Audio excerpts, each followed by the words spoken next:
It's funny. I have this memory of you, one I keep coming back to.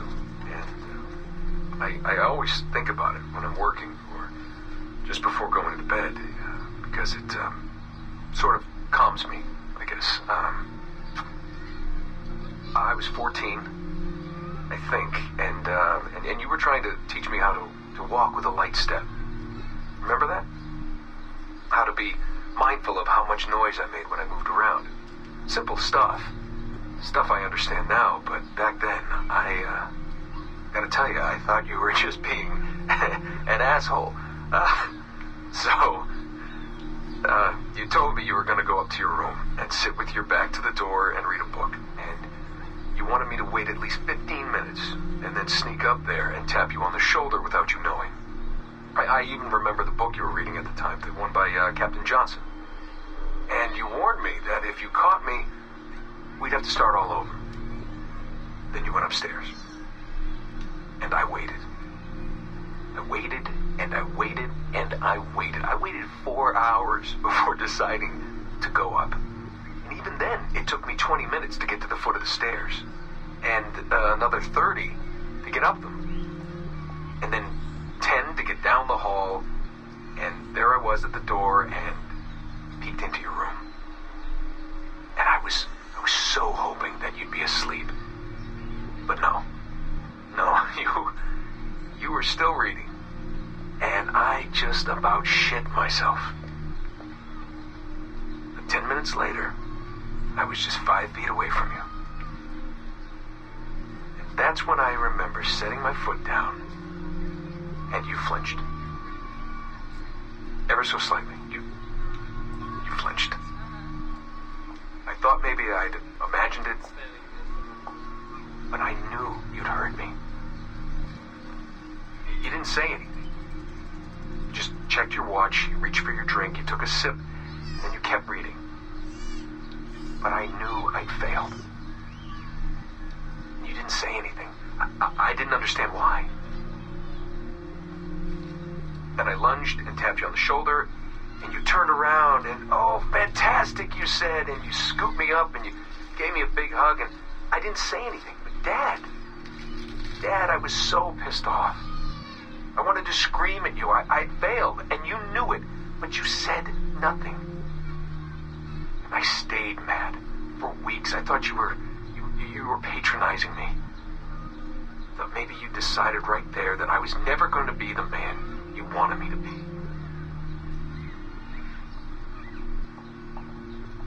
But I realized just a few years ago that you checking your watch, that was the clue, wasn't it? You let me win because I had been so patient. I guess that impressed you. You know, maybe at that moment you thought it might be better to be my dad instead of my mentor. I don't really know. Maybe for you they're one and the same. You know, either way, I'm happy to know that both my mentor and my dad are looking out for me that day. I didn't understand that then. I think I do now.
sticking my nose where I shouldn't have. What happened? Poking around the servers, I found a small bit of sequence data on Joan of Arc. Minutes after loading it up, security was at my desk. Is that what happened? I saw them asking you questions. Yeah. They confiscated my Animus key, and now my position here is under review. Are you kidding? That's scary. Over here. Are you ready? He's waiting for us.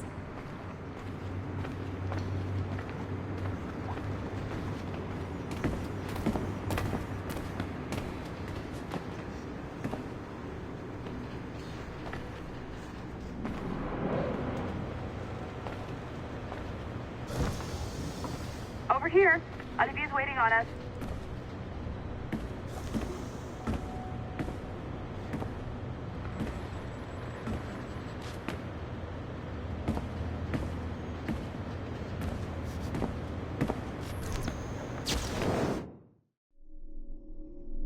Good to go?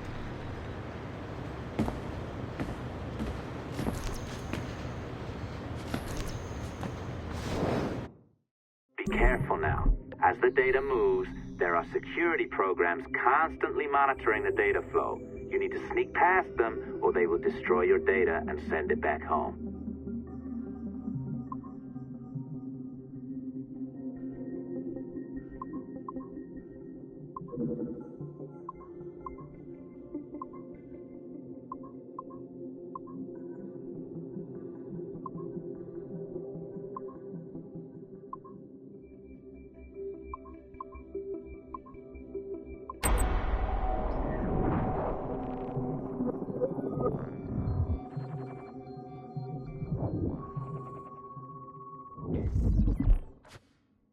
Okay, it's been a few weeks since the last recording. Sorry about that. Of course, I guess it's just a few seconds for you. A leap down the playlist. Anyway, I was talking about Clay. Kasmeric, Subject 16. So, when I fell into a coma back in Italy and woke up in the Animus Black Room, it was, so calming. It felt like I had woken up into a dream. Haze. A dream where none of this mess had ever happened. Felt like I should just be getting ready for another day of pouring drinks at bad weather and another day of complaining about being between girlfriends and wondering what the hell to do with myself. But when I saw Clay just sitting there, it started to come back. You know, piece by piece, and when he told me about Lucy, fuck, you know, it hurt. You know, realizing that I killed her without thinking or feeling anything. Not at the time, anyway. Well, then things just kept piling on. More memories of Ezio and Altair and the first civilization. And then, right before he vanished, Clay passed on his memories to me. He showed me everything he had seen and lived through, and it was brief, but overwhelming. Not really sure how to explain. He saw glimpses of Adam and Eve and their escape from slavery. He saw the beginning and the end of the war between the first Civ and humans. He saw Minerva, Juno, and Tinia trying to work out their calculations. At least that's what they called them. They had these tools, these powerful machines that could predict possible futures. Not what was going to happen, but what could happen. Probabilities. And, well, they spent a lot of energy trying to figure out what was the most likely scenario for the future. Theirs and ours. And in the end, I guess they figured I was their most likely candidate. Some guy named Desmond living at the beginning of the 21st century of the Common Era. But which Desmond was the right one? Because, you see, probability is a weird thing. It can branch out in so many ways. Which version of me did they need? Was it the Desmond who got married early and had a son? one who stayed single in New York, or was it the Desmond who moved to San Francisco to be a waiter? Maybe it was the Desmond who worked at an auto body shop in Chicago, or maybe it was the me who never ran away from his parents in the first place. First Civ had countless variations to choose from, but in the end, the lucky one was me. I'm the Desmond their best calculations spit out. I'm the Desmond they left their messages for, and I guess I have to live with that honor. What an honor. Pretty tired. There'll be more later. Ciao.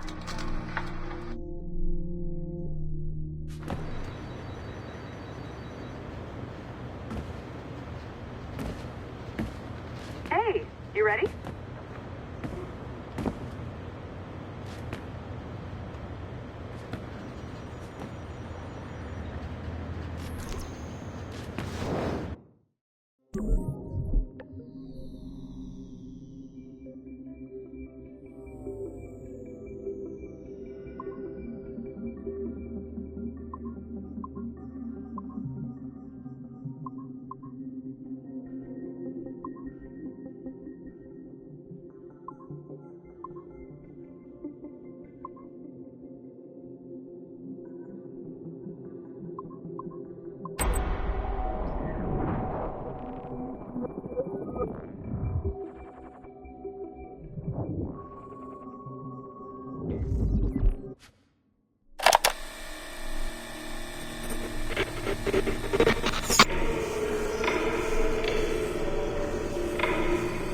I have now resumed the practice of dressing as a man, and have put off my woman's dress.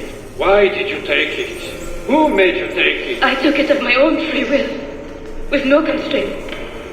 I prefer a man's dress to a woman's. You made an oath, Jeanne. You swore to never again dress as a man. I never meant to swear that I would not resume the practice. Why have you done so? Because it is more lawful and suitable for me to return to the practice of wearing a man's dress, being always among men, than to have a woman's dress. I have resumed it because a promise made to me has not been. How is he? Hour 3, doing well. Are we still in 18th century Hungary? No. His connection is so stable, he's jumped between a few ancestors today. We're in 15th century France now. Turns out he's related to one of Joan of Arc's executioners. Surprise. Eileen, yesterday Vidic asked me to help him work out some of the bugs in his audiovisual renderer, and I told him... No.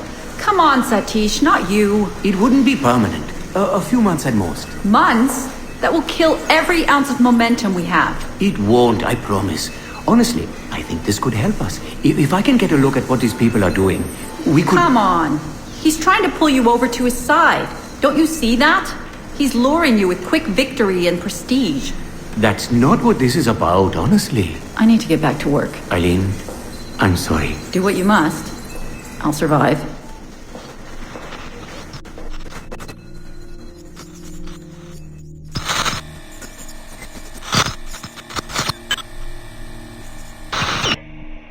Surrogate Initiative, Test Session 32, April 2nd, 1981.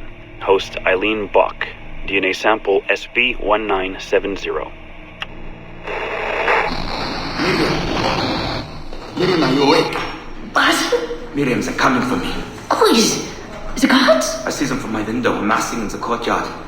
My time is up. Basil, don't say this. You don't know that. Forgive me for this, Miriam. But I must tell you something. The artifact. We have it. But only Oscar and I know its location. Don't tell me. They will release you. Your family has connections. You must take the artifact and bring it to the assassins in Paris. Please don't. I don't want to know. It's safer if I don't. Hush now. If I die, knowledge of its location dies with me. You must bring it to the assassins. Assassins? I don't understand. The spire of St. Petrus. No, I don't want to hear. Sound 7! Stand!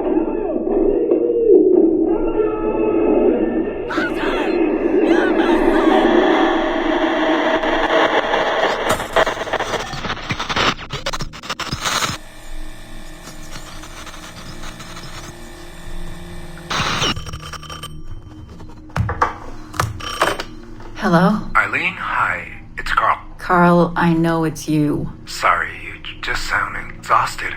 Did I wake you? No, I've just been busy. It sounds like it. I'm just a little tired, that's all. No, I mean, your project sounds fascinating.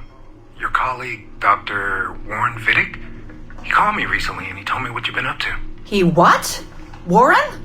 Yeah, he told us about your research, memories, ancestry, all of that. He even asked if we'd be willing to come in and... No! Jesus, no! What the hell is he doing? Eileen, it's okay. We signed some papers, non-disclosure stuff. No! He's trying to fuck me over! Damn it! Eileen, we just talked about my mother, just like you and I did. World War II. That's all. It's the artifact. The what? Carl, if he calls you again, you tell him you work through me, okay? That's it. Vidic has been a pain in my ass for years, and I don't need him getting all the glory for my 2 years of hard work. All right. So how should I go about this? I mean, the wheels are in motion. I don't know. Just go through me if he contacts you again. Please? All right. You'll do that? Of course. Yes. Thank you, Carl. I'm sorry I was short with you. I've just been exhausted. That's all. It's all right, hon. Just take care of yourself.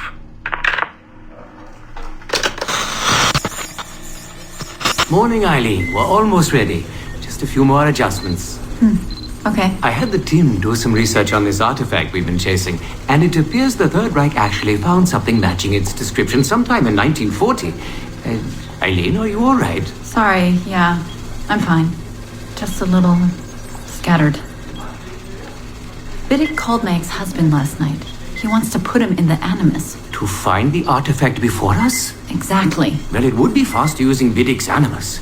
And maybe that would get us back to our original work. Satish, if we let that happen, then all our money dries up. Lillian is paying for us to find the artifact, not improve our methods. Do you understand? Right, of course. I'm sorry. Let's just burn those bridges when we cross them. Are we ready? Yes, just a few more adjustments and you're in. I made a small change to the genetic input modulator. I'm hoping that buys us a few more minutes. Even a few seconds would be nice.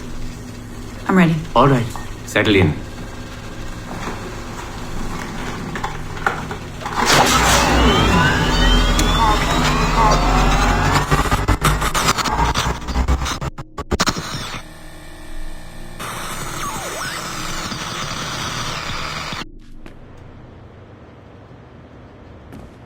If you need to use the toilet first, make it snappy.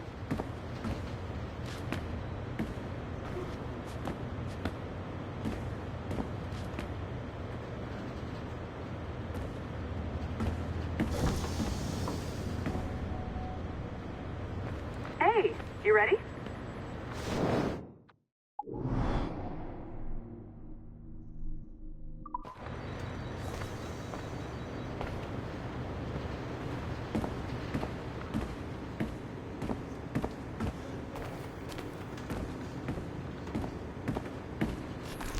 If you need to use toilet first, make it snappy.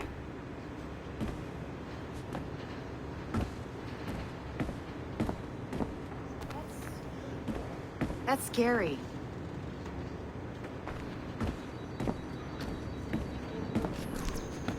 If you use the toilet first, make it snappy.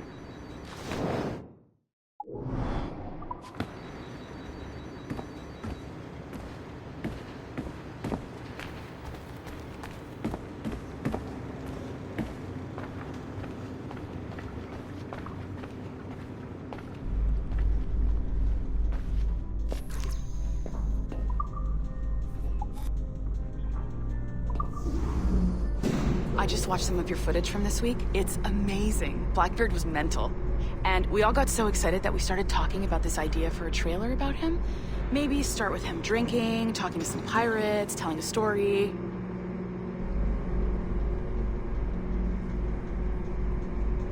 Then, we cut to him leaping across the deck of his boat and... Sorry, his ship, not boat. But jumping around the deck of his ship, swinging from ropes, and fighting like a devil. I mean, obviously we're gonna have to manipulate some of the existing footage to get it looking good, but it could be great. I'm getting a shiver in my timbers just thinking about it. Sorry.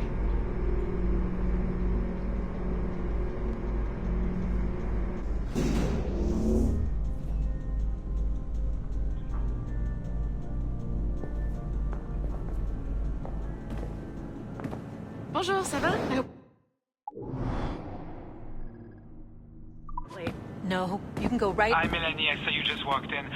I need a few minutes with you alone. Leticia is on the phone and we're discussing the Kenway project. Oh, yes, of course. Sorry about this. I'll call you when we're ready. Shouldn't be long. Hello? Hello? Do you have a second? Of course you do. Head to the waypoint on your map. I have another job for you. I'd like to link all the cameras in the building to a central monitoring system, but most aren't calibrated correctly.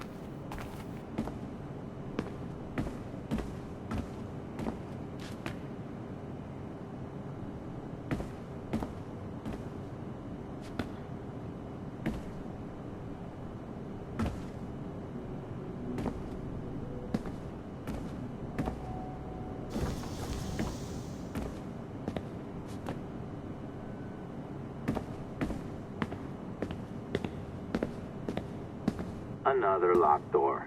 Not a problem. Voila! You now have level 2 security clearance. Not bad for your first few weeks. Find the camera control station first.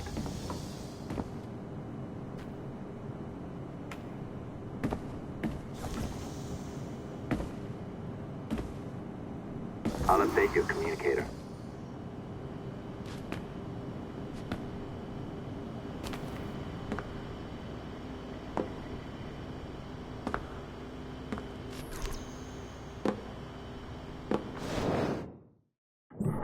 This is an interesting security measure. It looks like you need to find the right combination of numbers to adjust the wave. Easy enough, right? Pick a number selector, then change its value. Once you find the right combination of numbers, you should get access.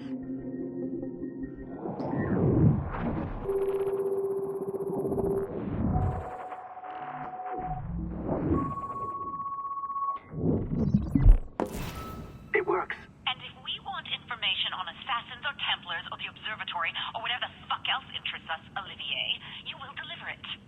Full stop. I understand that, Leticia. I'm sorry if that came out wrong. We are not trying to be a bottleneck here, but we just don't have the resources right now to do 2 times the research. Finding that balance is your priority. Your entertainment products are simply a means to pay the bills for larger and more important work. That's the way the world works. Dirty money buys clean hospitals. You get it? We're on board, Leticia, rest assured. We have our best employee working on this, but it will take time. That means you. Good. And thank you. The both of you. I look forward to seeing what you deliver. Until then, I'll see you at the shareholders meeting, Olivier. Looking forward to it. Bye-bye. Tabarnak! It's a little too early for that kind of abuse, huh? Come on. So, what's next? We do as the lady says. Focus on the observatory. Assassins, Templars, crazy talk. I'm curious about this shareholders meeting, though. How about you break into Olivier's office and see if you can find his schedule? Oh, what? You don't like that idea? Well, how about I blow the fucking whistle on you, hacker? I own you. What I mean is, I don't want to ruin your life. So, do as I say. Now, step over to the window.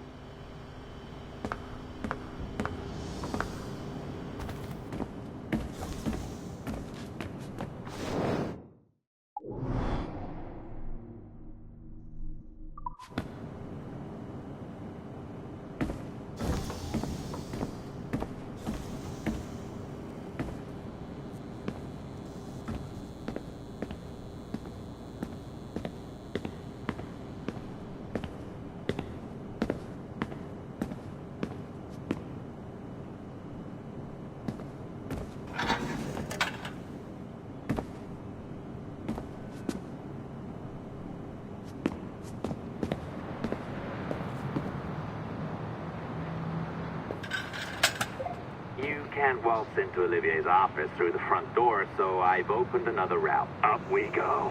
Did you know that Abstergo was run by Templars? Oh, yes. Sounds like crackpot stuff, I know. But then again, the moon landing was fake, right? So, anything's possible.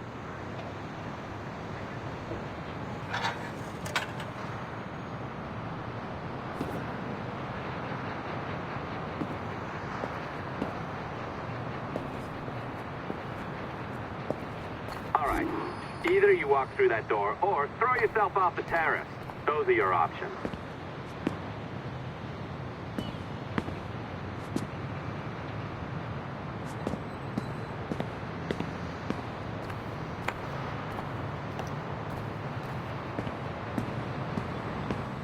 Oh, well done, kiddo. Find his computer.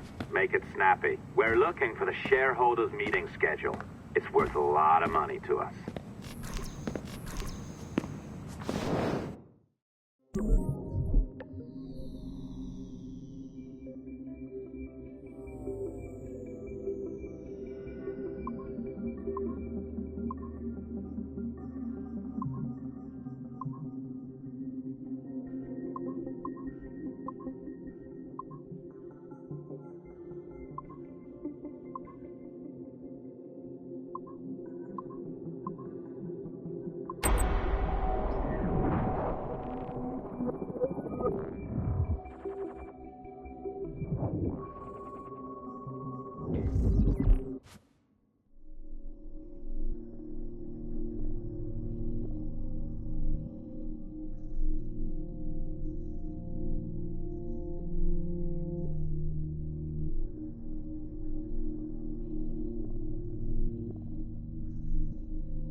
You sneaky bastard.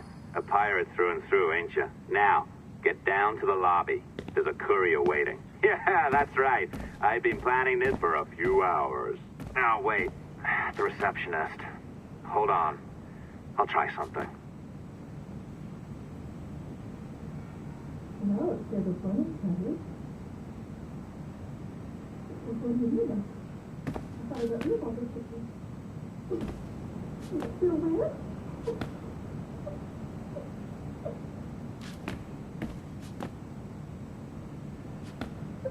As gullible as ever. Now, hurry down to the lobby before I remotely detonate your earpiece. Don't even think about ratting me out. My tracks are covered. Yours ain't.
think you pulled it a little too long. Oh, come on. It's not encrypted code, for God's sakes. It's just a bloody coffee.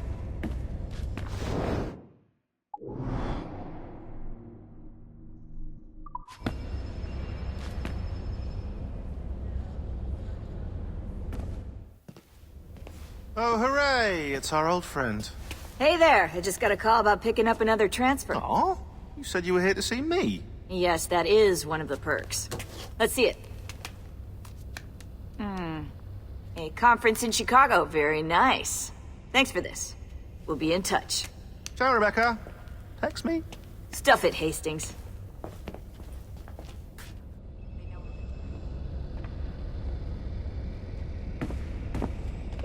Well done, friend. Very well done. Apologies for my temper tantrum there. You are with the good guys, I promise. We'll keep you safe. Trust me. Go on back to work. We'll be in touch.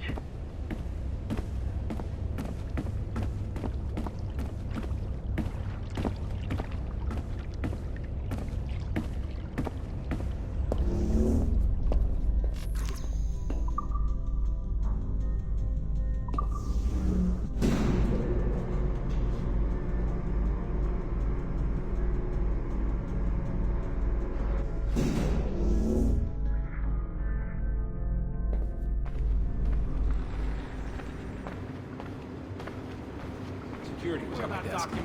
I filed it with that HR. what happened? That was the end of it. I can't be I saw them responsible asking for me other people's questions. incompetence. Yeah. They confiscated my Animus key, and now my position here is...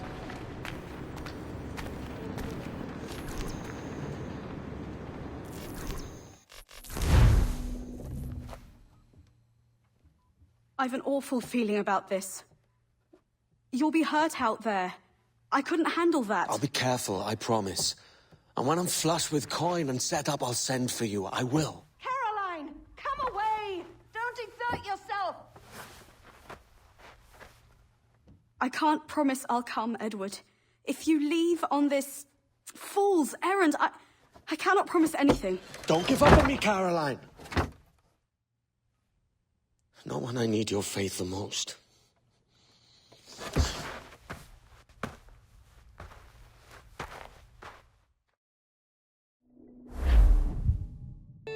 When he was apprenticed in London, he feared to see his tear.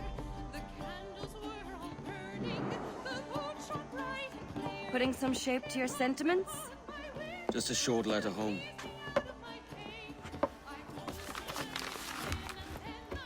I reckon she's past caring anyway. Oh, you're a hard heart that should be softer. Or soft in parts that should be hard. And how is it you're so keen for his hard parts, Mr. Rackham? You'd like to know my secrets, would you? Oh, aye. Give me a small hint, like. Or a large one, if you're an upright gentleman. Open your hand. Oh. Who's shooting? Might be them ships sliding into port. Jesus.